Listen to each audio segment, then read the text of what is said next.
So here we are in the tranquil suburbs of Cape Town. This is my family home. I realize that's something that's quite rare in GI Joe or toy collecting in general, that your collection's seat has never really moved out of home. I mean, my parents bought this very spacious place for their 3 kids, and as we moved out, I guess they were left with all this empty space. With the result that my childhood collection has always resided here. I've only just added to it. So, come a little closer and see the madness. This is pretty much my childhood room, untouched, but added to. I mean, embarrassingly, my mother still puts Donald Duck on my pillowcase. I mean, come on, Ma. But anyways, if you avert your eyes upwards, we'll start our tour with the Chapman Heavies. These were things that I thought were too cool to pass up, even though they were non-GI Joe. I just had to have them.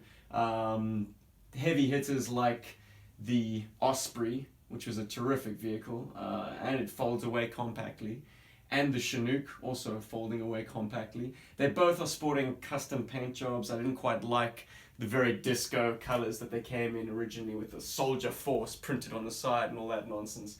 So I gave them a flat grey and a flat black. Above, we have the Stratosphere, dominated by fast jets. These are jets that I was happy to hang up because they look great, but they don't necessarily see a lot of play. They are predominantly the Power Team Elite jets, like the Sukhoi Flanker. This was by a line called Motor Master, but it was an F-22, very serviceable looking F-22. We got F-18s.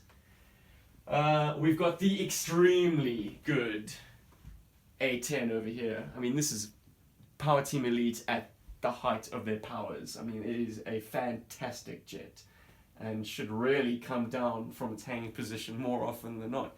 Upstairs from that, we've got the slightly less amazing Soldier Force version, which predated the Power Team Elite version, so I had to have it. I mean, yeah, if you want a good guy Rattler, look no further than these 2 jets. We've got the Condor, fantastic jet, obviously. And then we've got pretty much G.I. Joe and Cobra's air power dominating this side of the room. Mambas, Dragonflies, Conquests, Rattlers, all rather interesting versions, not the original versions. At the top we've got the Ravens, gorgeous, gorgeous jets. And also jets that take up a lot of space, so they really had to go upstairs, otherwise they wouldn't find real estate. Moving down, we've got a sort of a desert situation happening here with the Tomahawk and the MCC. There seems to be a Viper hanging out in the MCC. I don't know what he's doing there. Oh dear, sabotage. There's an APC back there, thanks to its tan colored top. It works nicely as a desert sort of situational vehicle. Team 86 is riding the Tomahawk, and this is important to me. I like to keep the years well assigned. I don't like to mix up the years too much because these guys were designed with that year's vehicles in mind. And the same goes for everything else. I've got like the 87 style Joes hanging out with the MCC, and that to my mind works nicely. There's a synergy between the figures of that year and the vehicle of that year, and I don't like to mix up my years too much. Case in point, the classic run lives down here. We've got the 83 HQ. The only figures that are in this display range up to 1985, the latest being Snake Eyes, just because, I mean, Snake Eyes looks good everywhere, especially that version. But we typically have like 82, 83, and 84 figures hanging out at the HQ because, as I say, they just feel right. You know? If you're OCD like me, this is how you like to display your collection. Beneath, we have the money shots. Oh dear, countdown's fallen over. These guys are exceptions to the rule. They are essentially a 90s sub-team on a 1987 vehicle, but what you're gonna do? You need Star Brigade guys to man your space vehicle. And for those of you who were wondering, yes, this gantry door has been repaired. It has been repaired using Tamiya CA cement, and it is as close to a perfect job as you're likely to get. I reinforced it with some styrene L-beams, which are just basically styrene pieces reinforcing along the various sutures and joints and cracks. but it has retained its functionality. Yep, it can open under its own weight. Always a little bit nerve-wracking doing that, but you can. Wonderful. So yeah, that was a success story. I didn't expect it. Oh, I saw Thor Ragnarok last night, so Thor has watched over me while I slept yesterday, because I am currently house sitting for the folks, which is wonderful. I get to hang out with my old collection uninterrupted, no parental supervision. If you spin around, you're going to see a very important piece of childhood paraphernalia. This is a framed version of the 1990 European GI Joe catalog, a catalog that if you bought a pulverizer, you got this catalog. So it was the catalog that I had the most of, and definitely spent the most of my childhood fawning over. Very, very important cementing of my love for GI Joe was looking at these cool images of GI Joe vehicles and figures in very cool scenarios.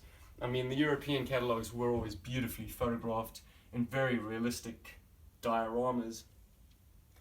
And yeah, man, just the imagination went wild with the possibilities of finding these toys. Alas, not many of them were available here, but we, watch your step, Rob. You alright, man? I'm good. Yeah. I'm good. You got so much It stuff. gets rather tight in here. These contain spare parts and things. Miscellaneous figures that haven't really found their way into a display, missiles and neon things. Of course, there is a very important toy back here. Yay! This baby. She's still in her box. The tape is still present. She was found at a toy shop in Cape Town. This was my biggest G.I. Joe success story. It just fell into my lap. Literally must have been dead stock that had been sitting in some warehouse for years and years and years, and the right guy just happened to happen upon it. Anyways, we got some more PTE stuff. I had to have the desert camel and the forest horse. I mean, they are just two prices to pass up. Ring Raiders, does anyone remember Ring Raiders? Well, I have a few of those still lying around. And over here, we have the transportable tactical battle platform manned by Shipwreck and members of his 1985 team, plus the other 1985 toys that I absolutely adore, like the Ore Striker, the Silver Mirage, and Checkpoint Alpha. These toys mesh so well together. The odd man out being the Skyhawk, but what else are you going to put on your landing pad? Come on, it's perfect. And of course it wasn't the box art, so, you know, yeah, that's why. Let's get over to the money shot. This is where most of the G.I. Joe collection resides. Also broken up sort of in years, and vehicles that I think make sense together. Down here we've got miscellany. The Powerjet XT7, which is a vehicle that I always kind of fantasized about whenever I saw its advertisement in the backs of comic books. I always wanted to see how the integration with a TV works. Well, it does. It still works after all these years. If you find a CRT television, that is. Is that right, CRT? A tube television, Tube old TV. school. This is a fantastic toy by Good Smile. They really are doing fantastic work, and this is quite a rarity, I believe, Paul tells me, because they're working in a 1:18 scale. Oh, that's an important theme of this collection. Everything's 1:18. I insist upon it. I am slavish about scale. These guys are also in a 1:18 scale. They are from Votoms. Fantastic mecha anime. And these are fantastic toys made by Takara. Let's move up one level, shall we? Into the core, or the classic core. These guys are not the T-crotches. These are the old school core vehicles and figures. Not a complete set by any stretch of the imagination, though I've got so many duplicates that they might actually be complete and I don't even know. This is probably my favorite piece of the lot, hence why it's still protected from the dust. It is the Demon helicopter. I never had a Dragonfly as a child. I had this, and it was a pretty damn good substitute. It's a hardy vehicle, and it has an analogous kind of mechanism. In fact, I'd say this is a bit tougher than the GI Joe version. It's a bit stumpier, it's a bit thicker set in places. It has less of the daintiness of the original GI Joe version. Moving up one level, we have the 90s Bonanza. 90s stuff really just occupies one shelf so far. But I'm working on that. Here is where neon and fun just dominate. Oversized weapons, oddball characters, but there is a lot of good stuff. And this, I think, represents probably the pinnacle of 90s Joe. I'm probably missing some cool stuff. I hope to get it. But this, for me, this just screams fun. These are the toys that I probably had most of my adventures with as a child, because this is what was available when I was really sort of into Joe. We're moving up a little bit. From the 90s, we head into the 89 and 88 sort of years. Also, terrific vehicles, terrific figures, the kind of toys that just scream fun. The Thunderclap I actually had as a child, and that was very fortunate because it is a fantastic centerpiece to a collection, because not only is it an artillery piece, but you have these two scout vehicles which are wonderful to use in their own right, and they often did see use in the tank battles of my childhood. Then we have the exclusively 88 section, the Bug being the only, the Bug and the Warthog being the only childhood vehicles from this era, and boy did they see a lot of action in opposition to one another, because they were kind of well-balanced vehicles. The very practical GI Joe amphibious craft, the very far-out Cobra amphibious craft, but both operating the same kind of environments. And they did see a lot of play at the beach, actually. They would always be my go-to vehicles when the family was taking a vacation. We have my first Cobra vehicle in the Cobra Wolf. Everything else, however, is an eBay purchase or two. This Rob got me for my 21st birthday, which, I mean, it's the Moray. It's one of the greatest Cobra vehicles ever created, so thanks, Rob. I regret not buying it for myself. Okay, how do you guys display your flags? Because this is my practical solution for now. Since I do not have a space to ever have it set up, it basically operates to raise the Sky Striker onto a different level and the Phantom X19 onto a different level. These two vehicles are personal favorites of mine. I've yet to do YouTube reviews of either of them, but with any luck, that's coming. They are terrific.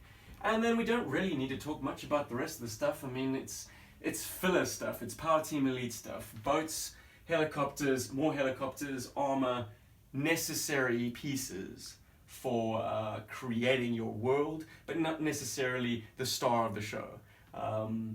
That's not to say they can't be, but I always, default to GI Joe, while these things are, the armed forces of the rest of the world are represented up here. And then other miscellaneous things. I mean, two Star Wars vehicles, the only two Star Wars vehicles that I keep in this room, are the sort of Republic Starfighter and the Republic Gunship, which are great vehicles in their own right, and I managed to get them at a sort of a discounted price. So I got them. What you gonna do? I mean, I know the prequels were, but so what? They're good vehicles, they're good toys. A little bit of Playmobil, in case you need a commercial jetliner to kind of spice things up, have a little hostage situation that G.I. Joe needs to quickly resolve. And then the Apache Gunship, which is perhaps a little bit underrated. It doesn't have all the bells and whistles of removable missiles, but it does have a 2-seat capacity, and it's not bad. It's a nice, easily played with scale, but not necessarily going to be the same size as the blue box BBI massive 1:18, like very accurate, real soldier version. So this is a nice substitute and a very, very cool toy, which perhaps should actually come down at some stage and be played with, damn it. And I think that's it. So, oh yes, of course, down here on your way out, Robbie, we're going to just showcase some of the Cobra Classics and the Ice Saber. The Fang, the Buzzball, the Hiss Tank, the Stinger with the Asp. I mean, these are all flavors of like Cobra Classic vehicles that just have pure class written all over them, and they deserve their own little shelving unit. Down here we have the Tiger Force.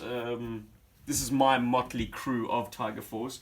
2 childhood toys, plus a third which I managed to pick up online. The canopy was already painted over, so no great loss there. I suppose I need to get another canopy and some propeller tips. The bottom line is that's enough Tiger Force for me for now. Thanks. Leave that in Paul's very capable collecting hands. And that, as they say, is that. Oh, a little bit of miscellany. I don't know if this will make the final cut, but when I was in potty training, my potty was set up over here before this cupboard, before these shelves were put in place, and I stuck the included stickers from the carded GI Joes over here, and they were my prize eye candy while I was taking a dump. Yeah, awesome. We now switch locations to my Cape Town crash pad. Right in the heart of Cape Town. There's a little slice of Table Mountain over there, but it's kind of obscured by the cloud. An all too common sight in town. We call that the tablecloth. Anyways, we're here to take a look at my collection, right? And these are my nearest and dearest things that I keep close to hand. Yes, there's a lot of Star Wars occupying these shelves. Some denizens of Tatooine. Some that you don't want to bump into. Some that you definitely do want to bump into. These guys you don't want to come a-knocking if you have a price on your head, that's for sure. And I'm very happy with my Slave 1 over there. I've got a vintage B-Wing, plus its box. Very happy with that. Snow Speeder from the vintage collection, wonderful. I've got a Luke Skywalker, or Anakin Skywalker lightsaber, and a little evolution of Luke's Jedi training going on over there.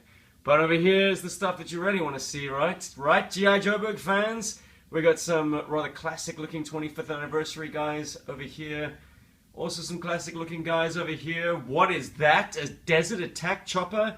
Yes it is. It displays very nicely with Team 86 over there. I like to think of it as a gunship or a medivac.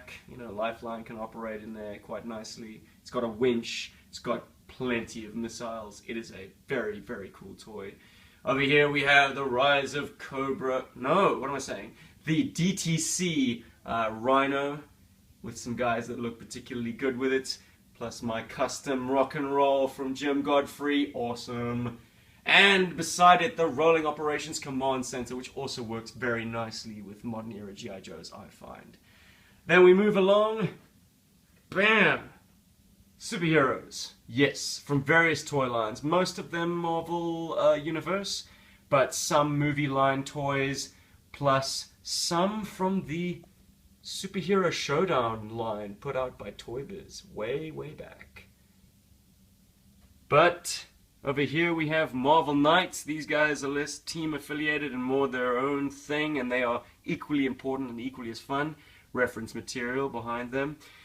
Holding up the DVD collection, you've got the bad guys. Oh yes, classic villains for our heroes to tangle with. Here we have the Cobra. Inner circle, I suppose. I mean, these are my favorite flavors from the Cobra modern era figure line. Oh yes, oh yes. And the rest, really, is Transformers.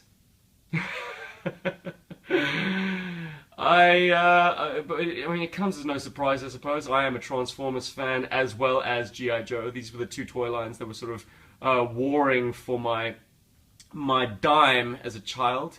We've got my childhood G2 stuff on the bottom shelf, plus some reissue old school stuff. And then you've got these fantastic Dreamwave art boxed collections, sort of reissues.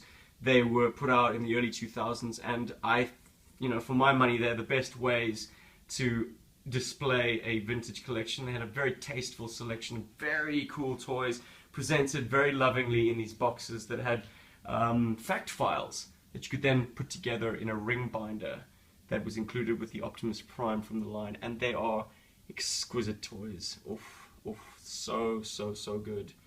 Ugh. But then again, these guys have more sentimental value, so it's anybody's guess as to which toys I enjoy the most. But up here, you've got the real money shots. I mean, these guys are the best Transformers money can buy. They are your masterpiece. And I have a rather limited selection, but they are damn good toys, each and every one of them. I love them, love them, love them. Last but not least, we've got some heavies over here. The Batwing. There's no place to practically display that bad boy except atop a cupboard. And then some larger superhero figures. Batman, accompanied by Wolverine and Spidey. Wouldn't that be a dream team-up? Yes, it would. In the corner, riding atop my refrigerator, we have the Millennium Falcon. The big Millennium Falcon. It is a exquisite piece. And yeah, a Star Wars collector kind of has to have it. It is a playset and a vehicle and an environment and a classic and an icon all in one, and it does not disappoint. This is where my Star Wars figures hang out. Oh yes, oh yes. Make the jump to hyperspace. Bam! That pretty much runs out our tour, ladies and gentlemen. I forgot to mention there's an AT-AT that watches over me while I sleep. But outside of that, this is the Steven segment of the GI Joburg collection. Hope you enjoyed it.